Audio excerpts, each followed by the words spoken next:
G'day blokes and chillers, the man behind the Milkshake is here with another character storytime video, where I write some stories with my OCs and narrate them for you guys.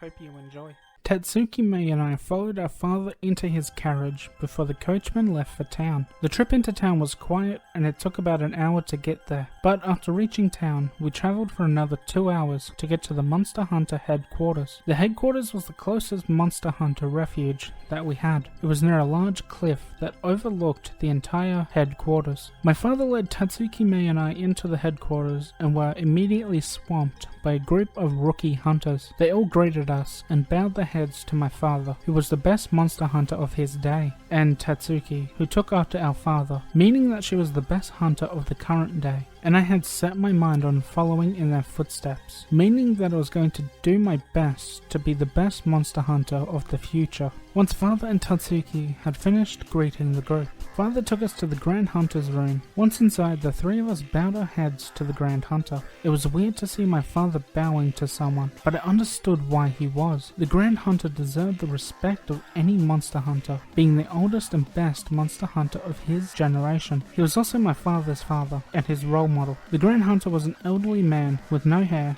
and a long snow-white beard. He was dressed in the Grand Hunter gi, which is gold and black with the kanji for master engrossed on the left chest. "So this is the recruit?" he asked. "Yes, Grand Hunter," my father said. "Stand, recruit," the Grand Hunter said. I slowly stood up straight, shaking slightly, while my father and Tatsuki Mei remained with their heads bowed. The Grand Hunter told me to approach him, so I did. "Your father has told me of your skill, recruit," he said. "These skills shall be tested with your first quest." The Grand Hunter handed me a piece of parchment, which I took. "Do not open this until you're outside of the headquarters," he said. "Thank you," I said. "You won't be sorry about this." "I better not be," he said. "Your father has vouched for you, and it is his reputation on the line. Do not let him down." I nodded before bowing my head to the Grand Hunter, before turning towards my father and older sister. Once outside the headquarters, I read what hunt I was going on. I was to hunt a basilisk that had been kidnapping and killing people to the east of here. My father, with a smile, placed a hand on my shoulder. "Having any regrets?" he asked. "No, sir," I said. "I'll do this. I'll make you proud." He smiled before patting my shoulder, then turning towards Tatsuki Mei.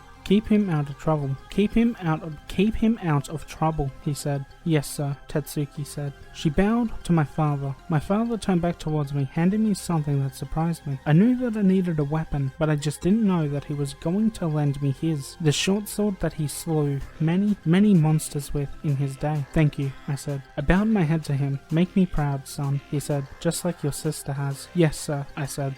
And that's all for today, everyone. I'll be going to do what I usually do for the rest of the day. Please, if you want, like and subscribe.